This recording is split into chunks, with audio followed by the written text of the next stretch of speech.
Tim Petrowich for Dateline Marion, and we're here for our weekly visit with Marion head football coach Kerry Martin. And got a big game coming up this week, but we want to talk about last Friday's game first. 37-6 win over Centralia. One of the things we talked about after the game, Coach, was it seemed like even though the game was 37-6, and you really led most of the game or all of the game, you never didn't lead or trailed anyway. It was more of a battle, more work than it has been in some of the other games. Yeah, and I felt like last year's game against Centralia felt the same way. We went over there last year, and maybe Centralia gets a lot of credit for that. We just didn't hit on all cylinders, and there were so many good things on the film, but I just felt like we just missed a little bit here and there, enough to where it stalled drives. We had a 4th and 1 or 2, and we just missed a block and would have kept the drive going, and just those kinds of timely mistakes hurt us. There wasn't anything major wrong. It's just we were just missing that, not firing on every cylinder every time. The opening drive was amazing. We were off to a great start with a great drive, and did some really good things throughout the game, but there's some inconsistency, I guess is the best way to say it.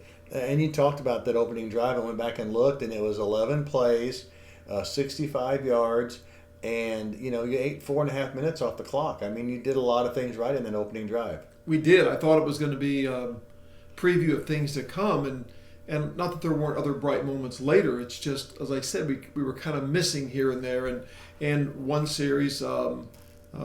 Just some not really great play calls by me, and I told the kids at film on Saturday, sometimes we point out your mistakes, we make sure we point out our mistakes too, and I've been coaching a long time, but I'm still learning, I'm still making mistakes, and I still have to look at things and say, oh, why did I do that? There were better calls I should have made. Maybe I got a little greedy at times, but anyway. So it was a joint team effort of a victory. It was a joint team effort of some mistakes we made, and I think I give Centralia some credit too. They did a good job at times. Another thing we talked about was the defensive effort, and you gave up a special teams touchdown. I'm going to talk about that in just a minute, but the defense gave up less than 50 yards in the first half. You stopped them twice in the red zone and had 3 more interceptions, 7 interceptions in 2 games. So, and it's not just the secondary, it's not just the linebackers, and not just the defensive line. They just all seem to be coming together. Yeah, I agree with you. Again, credit to Coach Dunning, our defensive coordinator, Coach Skeet, the D-line coach, and Coach Wimberly, the linebacker coach. They just have done a tremendous job all year long, and it was a great game plan. They had the kids ready, and I think we might have held them to less than 100 total yards for the game. Well, I know they had more penalty yards than they had yards. So that's an awfully good effort against a team that came in 3-3. And a team that still had playoff aspirations coming in. So, I was real proud of the effort, and I think the game was the score that it was mainly because of our defense more than our offense. But it was a good performance. Solid, as you said, consistent across the board, position-wise. Just a great team effort. Someone we haven't talked about a lot, but we may have mentioned him last week a little bit, but it seems like he keeps piling up the tackles, and that's Mason Norris. Yeah, he is the unsung hero, I think, of the defense. He's an undersized inside linebacker who is all in for this football team. He's great work ethic, great leadership.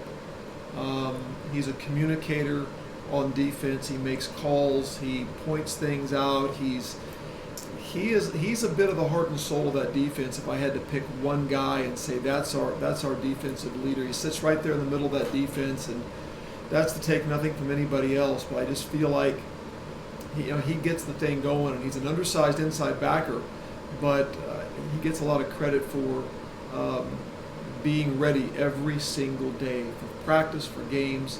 And there's a whole bunch of guys I could say are close to that category of him, but I just feel like at times he's taken the leadership role on, and I'm proud of him because he is a good football player. Something I want to point out, this may be because I've watched enough football that I start learning things, But over the last couple of years, we've heard the name Tyler Semo a lot on tackles and things like that. And I noticed in the game Friday night, and I'm pretty sure this has been something that's been consistent throughout the year, his role on the defense has changed a little bit now, and he's more, he'd always been one of those linebackers that was in on tackles. Now he's more in a coverage position. Yeah. And, so he's not getting as many tackles, but then all of a sudden you see he's breaking up a pass here or there. He's got an interception in the last couple of games. And I think that goes to how high school football is such a game that you may play the same position, but it may be a different position at the same time. Yeah, he's a 3-year starter, and his role has changed quite a bit from where he was, his specific job he had as a sophomore, and then it changed a bit. It's changed over the last couple of years, as you said, and I think there's that ability to adapt to the game plan and to the personnel around you.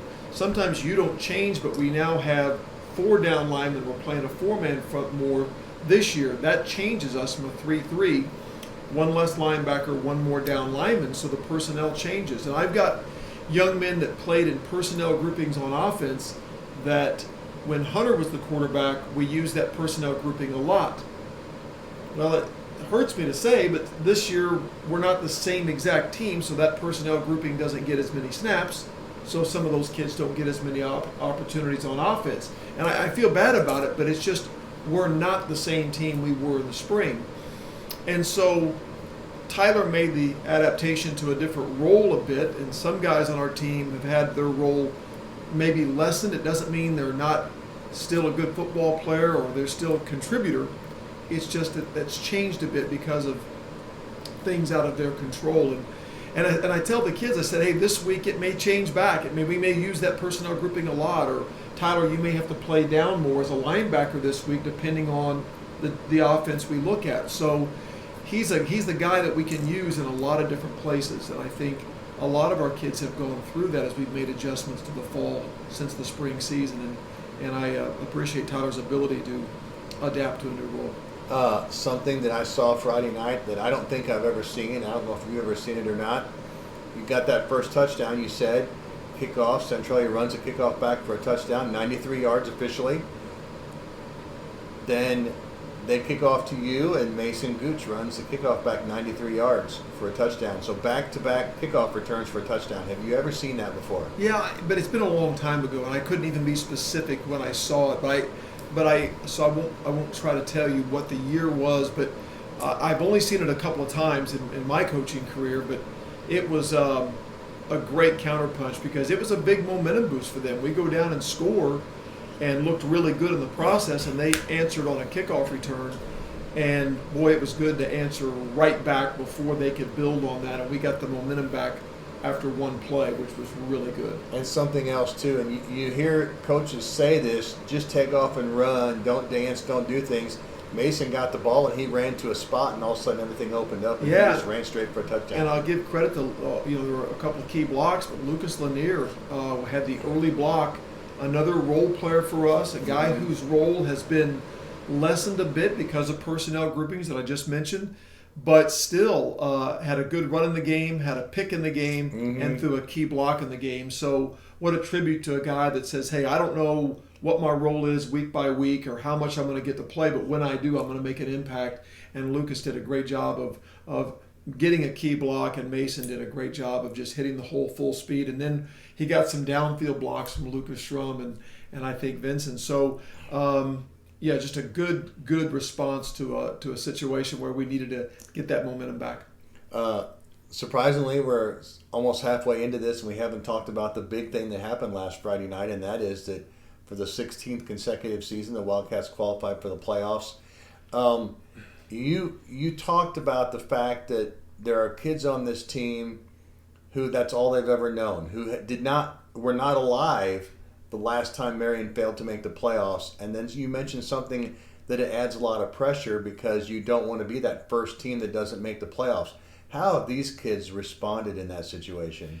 Well, I think it's interesting because I think they would answer that better than I could for them. I don't know. I don't always know their perspective of it because I'm in it, and so I'm in it all the time. I never leave it. So for them, I assume that there's a standard, a bar that's set, that the previous players have left a bar that's pretty high and an expectation that's high that the other players have learned this is the standard, this is what we have to do in the off season, in the spring and the summer to be at that level.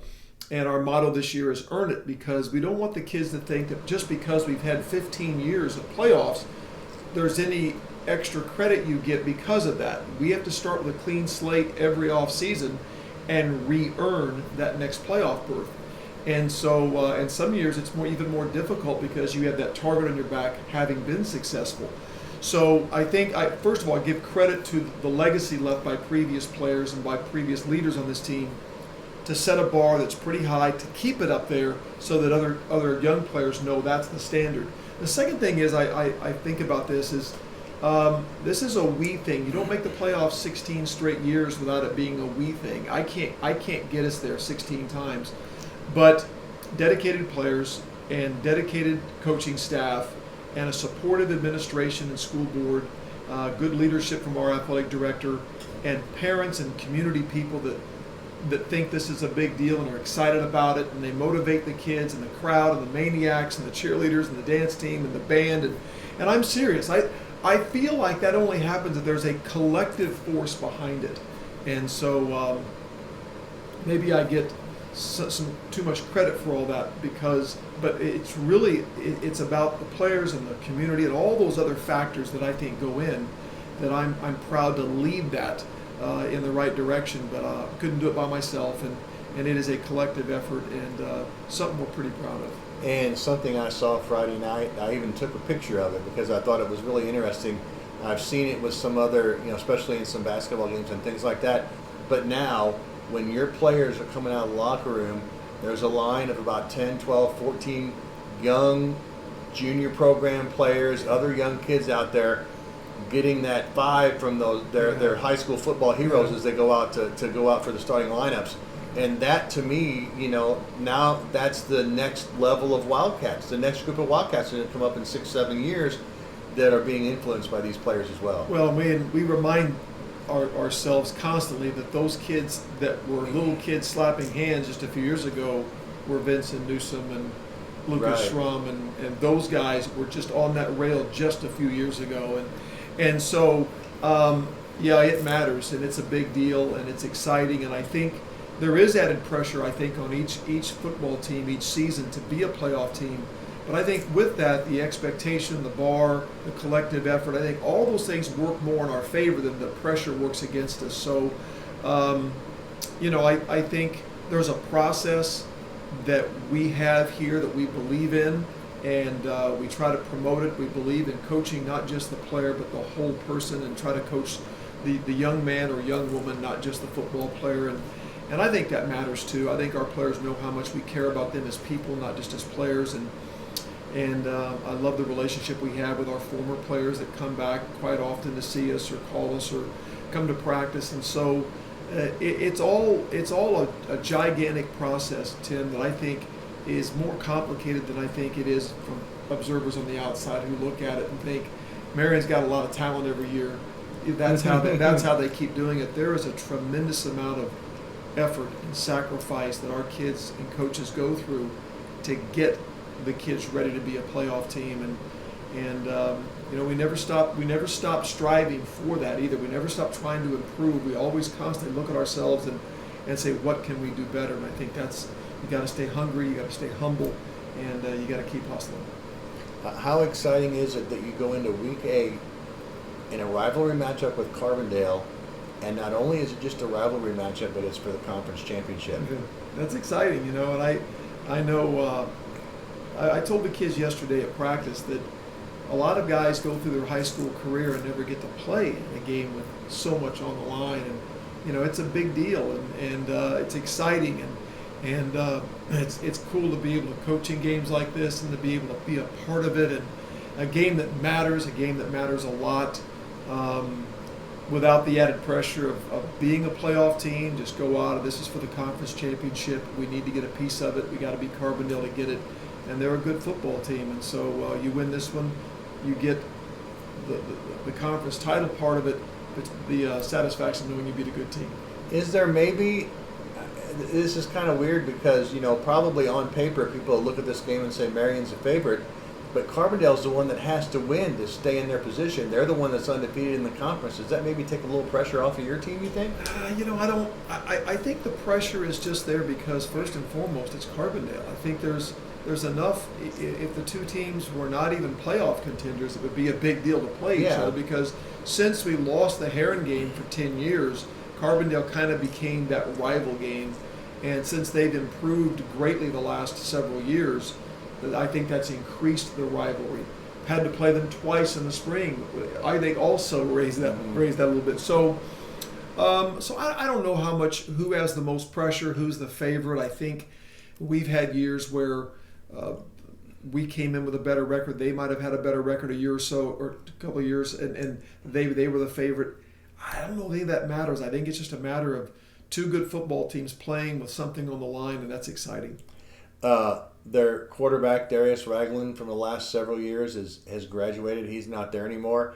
But I look at that roster and I see names that stick out and kind of, make coaches shudder a little bit. Gabe Hillard and DeMarcus Funchess and Lamarck Threadgill and some of those guys that have been very solid skill position players on this team, and they're back on the field again this year. Yeah, I'm sure that they look at our roster and say the same thing, and we look at theirs, and Hilliard's been a 3-year starter, and he's an outstanding football player. He's probably the best running back we have seen all year long. So he'll get a lot of eyes on him. The young Bowlby kid is doing a great job at quarterback for them, for Darius, and I think the receiving core returns a lot of, as you said, familiar names that are very talented, and they make some great catches. They're good after the catch.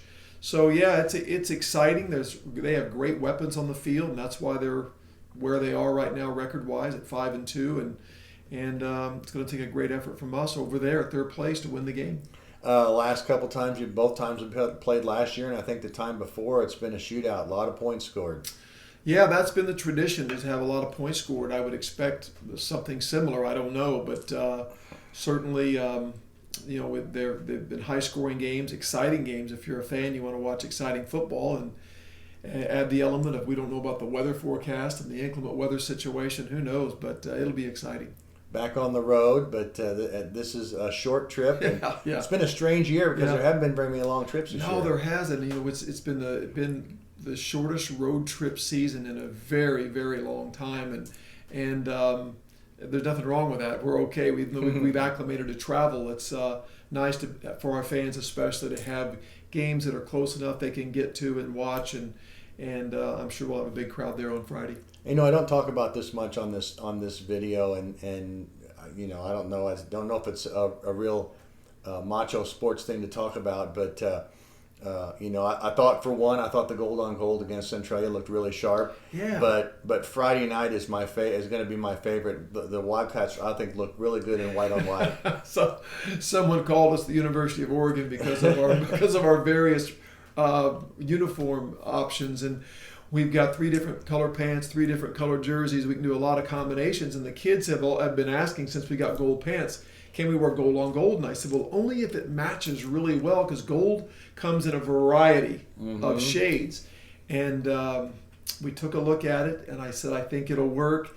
And it was much better than I even thought it would be. It really looked pretty good, kind of that color rush thing you see on Thursday Night Football. And yeah, it looked great. I thought the kids played great in it, and it's a lot of fun to be able to mix that up. But white on white for the road game on Friday, and then we'll see what happens for the final home game on against Mattoon. But could be a big surprise. Yeah, it could be a big surprise. But it's a lot of fun. The kids enjoy it, and it's been like a little added thing. The seniors have really enjoyed picking out the uniform for the week. All right. Well, it's Marion at Carbondale Friday night, 7:00. Winner. If Carbondale wins, they win the conference outright. But if Marion wins, they get to share the conference title. And it's a big game in Carbondale. That's Marion head football coach Kerry Martin. For Dateline Marion, I'm Tim Petrowich.